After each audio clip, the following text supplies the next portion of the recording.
Hello, it's Jennifer Harding Marlin coming to you from Norway. We are a citizenship by investment firm and we help clients acquire second passport through citizenship by investment, do residency by investment, and create Plan B options, which can ultimately help clients legally reduce their taxes. So if you're someone from Norway or someone from a country where there's wealth taxes and or a high level of tax, you could relocate, become non-resident of your home country, and potentially become resident of a low or no tax country. So this is something that we can assist with. So this is video number 10 of a series of 10 videos talking about different citizenship by investment programs and why we made a particular recommendation for a client based on their fact situation.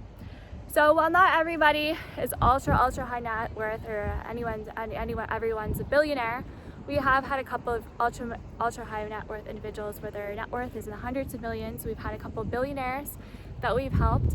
And so sometimes some people ask, is it worth doing multiple citizenship by investment programs? So this person was a really high net worth individual and they wanted to do pretty much every single citizenship by investment program that exists. And so we helped with the paperwork for all the citizenship by investment programs.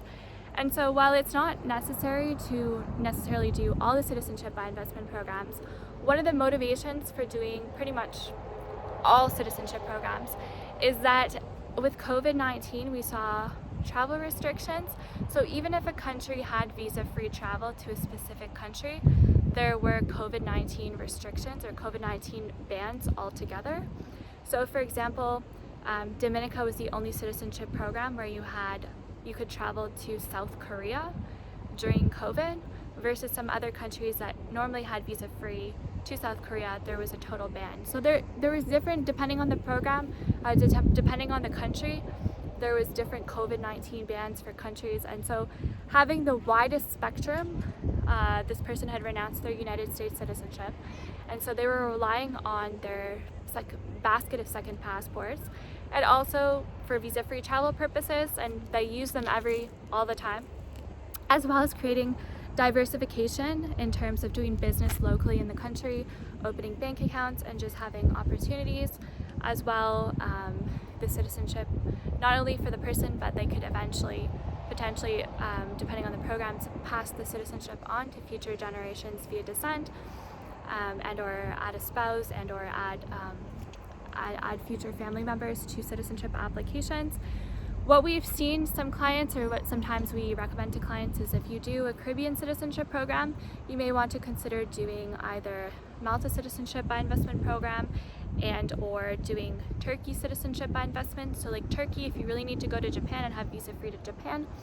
A lot of the Caribbean islands do not have visa free to Japan, although Turkey does. And so having a citizenship in a country that's geographically different and touches a different market may be something that's of interest to you. As well, what we tend to recommend clients is that, having multiple citizenships obviously is better than just relying on one citizenship and passport to travel on, but also establishing, not only doing citizenship by investment, but doing residency by investment as well, and having sort of like your citizenship in one country, which you can always go live and reside in, doing residency by investment in another country, so you can go and live and reside in. And if the residency program changes, you can always change countries and or go back to your country of citizenship, for example. As well as you can have bank accounts depending on your business and depending on where you're from. You can also have bank accounts and or companies anywhere in the world.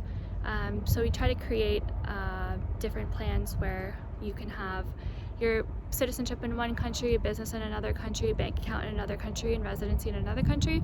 So you just have more options, and with more options, you have more flexibility to not be reliant on one government, not be reliant on one policy, have more diversification, more options available, more opportunities for business and pleasure.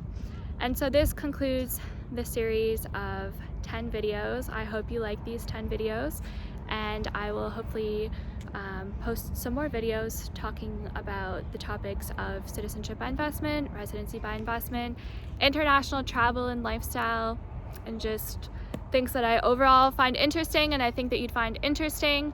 I've absolutely loved my travels in Norway.